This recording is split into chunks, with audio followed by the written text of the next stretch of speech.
Did you know that one method could get you an extra 40,000 views from a single video? What if there was a way to get 1,000 views on a new channel with only 3 subscribers from the inspiration tab? And have you seen the proof of why you should upload your video as unlisted? Here are 21 things that I avoid at all costs after I upload my YouTube videos, that I learned the hard way after videos like this and this with over 1 million views. And if there's only one thing you should check, may it be number 18. But the first thing you should never do after you upload is to look at your click-through rate and change your title or thumbnail because you think this is a low click-through rate. Because click-through rate isn't everything. SEO is everything. Remember, Google is a search engine and YouTube has a search engine. On this video of mine, 50% came from SEO. Eventually it got over 500,000 views just from YouTube search traffic because I put the right SEO keywords into the title. So remember, you can have a click-through rate of 3%, but an SEO score of 40% and still end up with 1 million views. Now I share my 3 SEO hacks at the end of the video and trust me, they are good. But first, if you suspect that you may have been shadowbanned, then you could have a low channel trust score. So the second thing to not keep is this low trust score. Instead, do this. Simply create a new channel, then log into your main channel, the one that you think is shadowbanned, then go to advanced settings over here, then click on move channel, and now you want to choose the new channel that you've just created. Then you basically click on delete that new channel, and then you click on confirm where you're going to move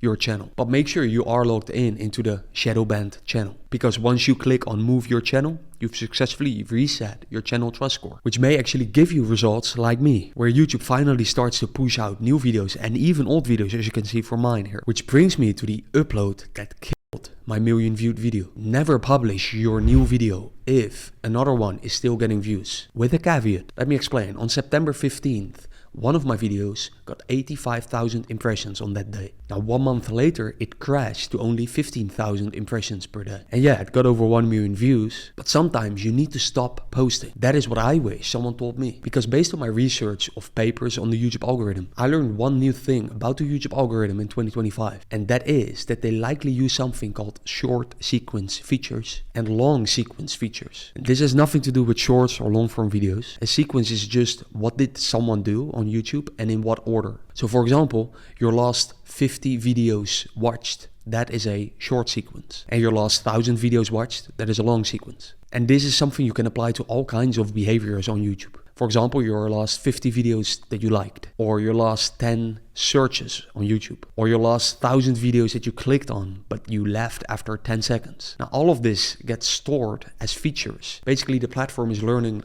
what any user on YouTube looks like in terms of behavior, both recently and over time. So when you upload something new while your old video is still performing well, you're giving the system new data to factor in. Additionally, YouTube doesn't just track how viewers interact with videos, it tracks how they interact with channels too. For example, the last 50 channels that you watched. Now if someone watches your most viewed video, that's the only one they've watched, but they then skip your next uploads that pop up in their home feed, then this weakens, of course, your position in this sequence called last 50 channels watched. And once your channel moves to lower positions in that sequence, or even moves towards a long sequence like your last 1,000 channels that you've watched, then your entire catalog of videos that you have on your channel, including that viral one, can get less impressions. This is also why quantity doesn't always work on YouTube and quality often seems to win. Now, if this all sounds too complicated, I have a simple one for you. Also, one that is controversial. You don't want to use YouTube's free A/B test tool. And this applies for most people because you could be removing your 10% click-through rate thumbnail because you choose the 51% watch time share variant. Either use a pay tool like me, or just add your YouTube Studio stats into a Google Sheet every time that you change a thumbnail. Either way, always choose the best version of your thumbnail based on watch time and click-through rate. And of course, download my free thumbnail pack with templates to create this, and even this in minutes for free, either in Photoshop or this free web-based alternative called Photopea. Which brings me to a boring title. Never keep a boring title. If this sounds too obvious, then listen closely. Use the SEO hacks like I mentioned at the end of the video, but first, don't ignore clickbait. Yes, clickbait. I changed my title over here in this spot and it worked. My video went from a 5% click-through rate in the first hours to over 20% click-through rate. 20%.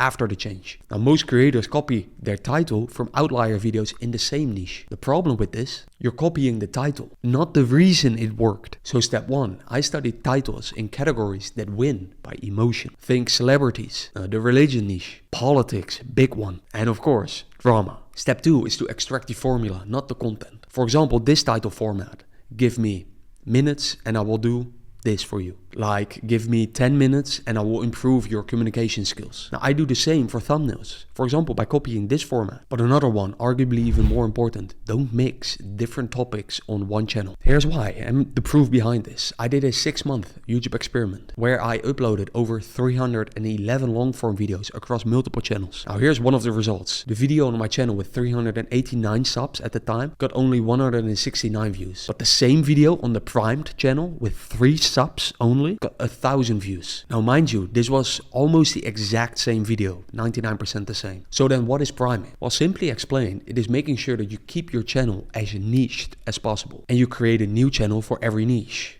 If of course you like to create about different topics. Now, the less niched videos that you upload, the less specific your subscribers will be, and therefore a lower likelihood that they will watch your next videos, which of course gives a prime channel an advantage and not prime channels a disadvantage. Now, to be fair though, there's no such thing as a prime channel or a non-prime channel. It's not binary. It's always to like what extent, right, on the spectrum. Now, with that said, also remember to ignore your boredom. I mean, even if you have already created the same video before, you want to make it again, but just slightly different if you care about getting more views. Because of course, this is a natural consequence if you keep your channel very niched, very primed. You will likely create very similar videos. For example, this channel could be more primed if from now on it focuses on videos for introverts about small talk, not about jobs or college. Now, also, don't ignore the inspiration tab. Simply go to your trends tab over here and then type the video title that you're about to make. Or if you don't have a YouTube title yet for that video, just search some keywords that the video is about, the topic. For example, self-improvement. And as you can see over here, there is a lot of interest in my audience for this topic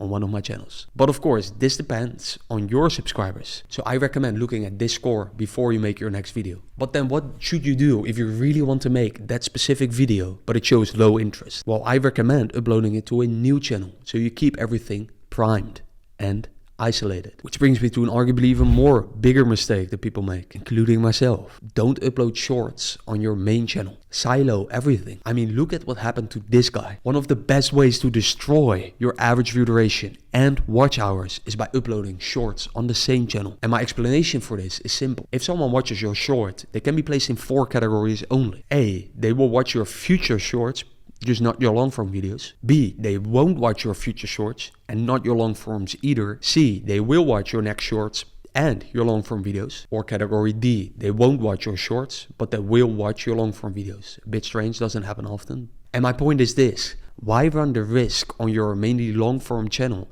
to get lower click-through rates in the future on that, lower average view durations, just worse stats overall?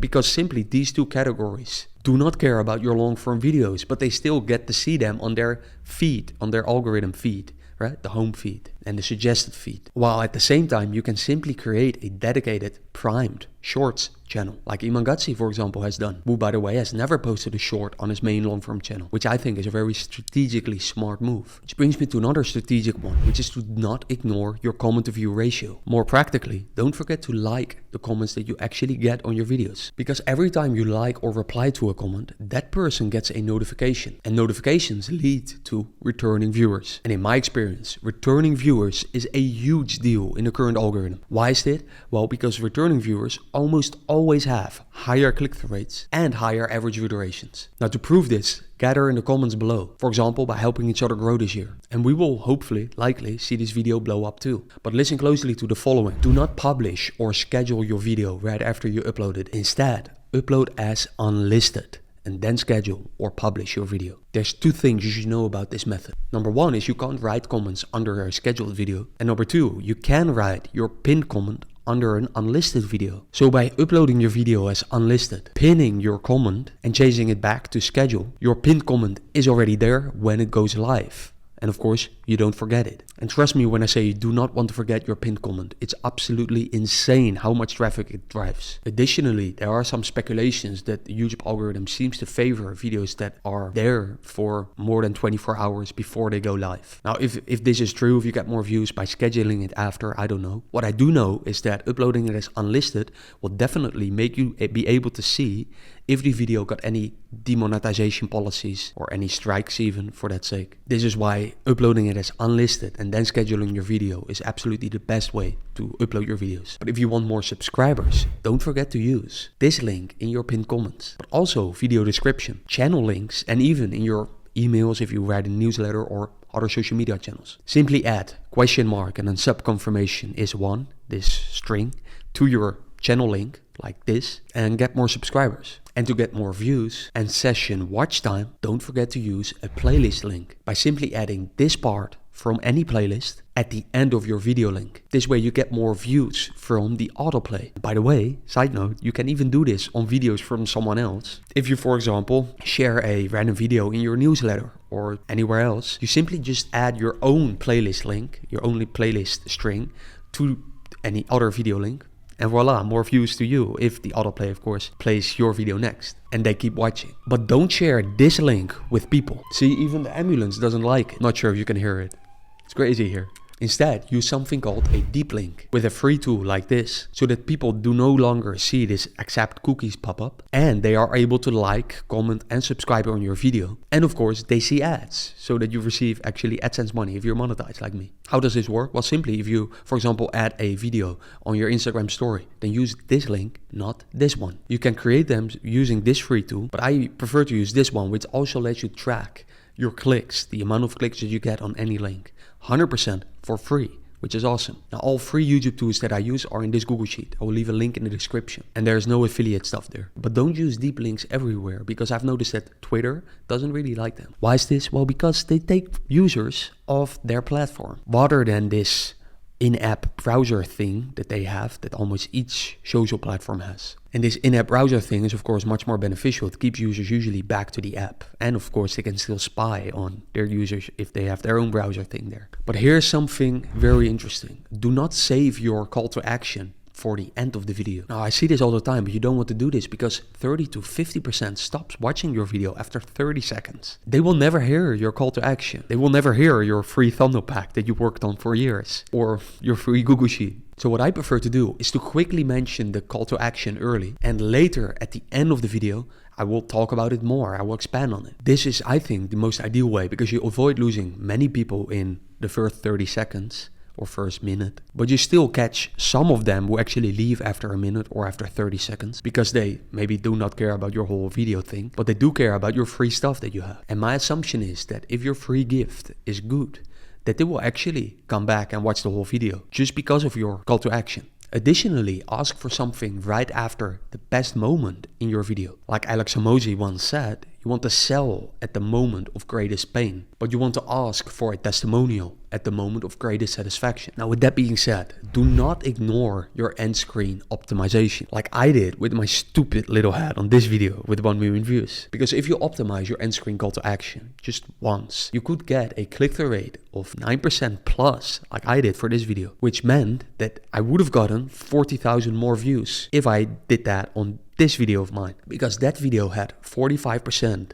of 1.2 million people who watched until the end, which meant of course that with a 9% click-through rate on the end screen, that 40,000 more views came from them. So to me, the question is no longer if you should take some time to include and optimize your end screen call to action, but how should you do it? Well, I went from 1 to sometimes 4% end screen click-through rates to over 9% click-through rates on my end screens, and I learned 3 fundamental lessons behind all of my best end screens. Now, if you want to know what they are and apply them to your own end screens, comment the word guide below and I will send you my free YouTube guide. That includes many more things coming soon, so stay tuned. But first, do not add subtitles from high income countries if your video is currently blowing up. The same applies for dubbing your video into another language. Only do this before your video goes live or after it stopped getting views, so you can blow up again, because this often happens if you make changes to old videos, right? And I'm not saying that dubbing your video now makes it blow up again, but there is a chance it can. Just do not do it when your video is still getting views. I really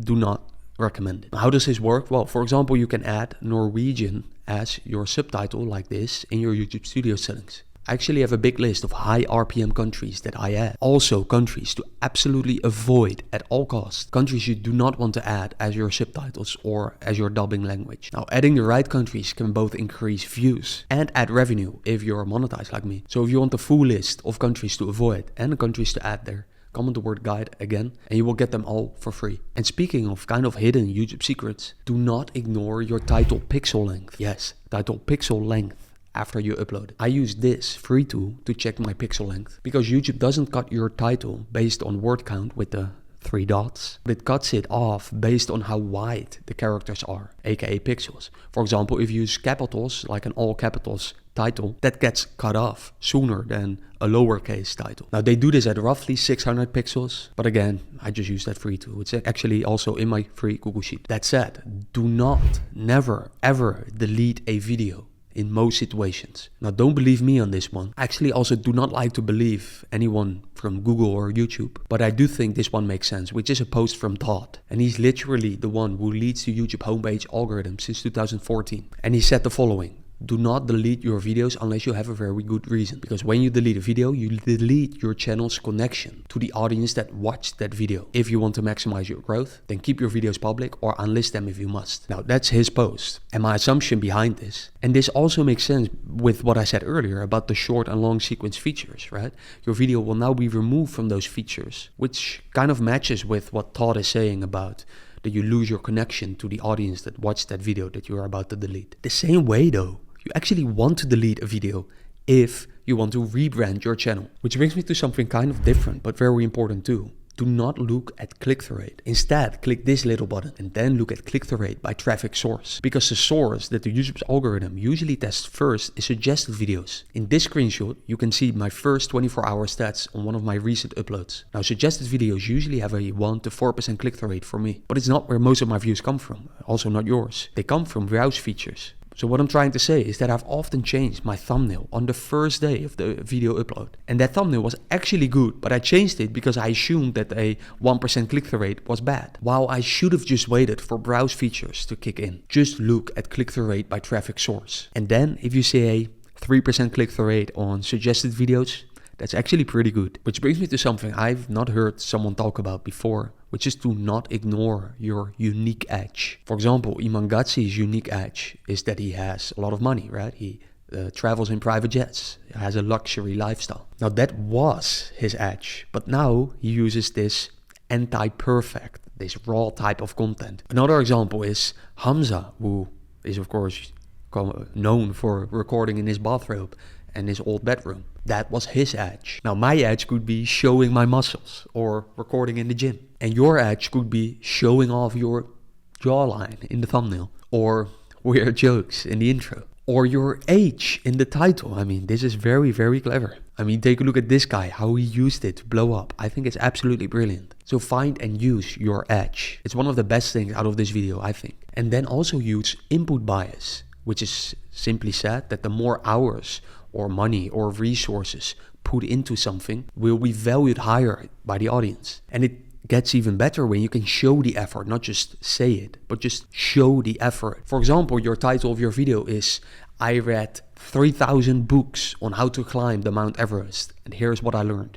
And your thumbnail is showing the 3,000 books around you. Also, as you heard, don't just look at your results. Also look at your input, because people care about your input. Of course, it would be better to climb the Mount Everest instead of reading 3,000 books about it. But hey, people would still love to hear and watch your video after you read 3,000 books, which is your input. But YouTube doesn't care if you keep guessing at SEO titles. I mean, I got 5 million YouTube search impressions on this single video. Now, what is the secret? Data, data, and data. Where do you get this data? Well, Just use vidIQ's free trial to create SEO titles. I will put a link, special link somewhere below. And honestly, they're simply the best keyword tool for YouTube on the market, period. Even though I hate paying for tools, just try out that free trial for your next videos and possibly blow up through YouTube search. But if there's one mistake that I made that wasted me so much money and views, it is this setting. Watch this video where I explain it all. It's honestly one of my best videos, even better than my free thumbnail pack. See you there. Talk soon.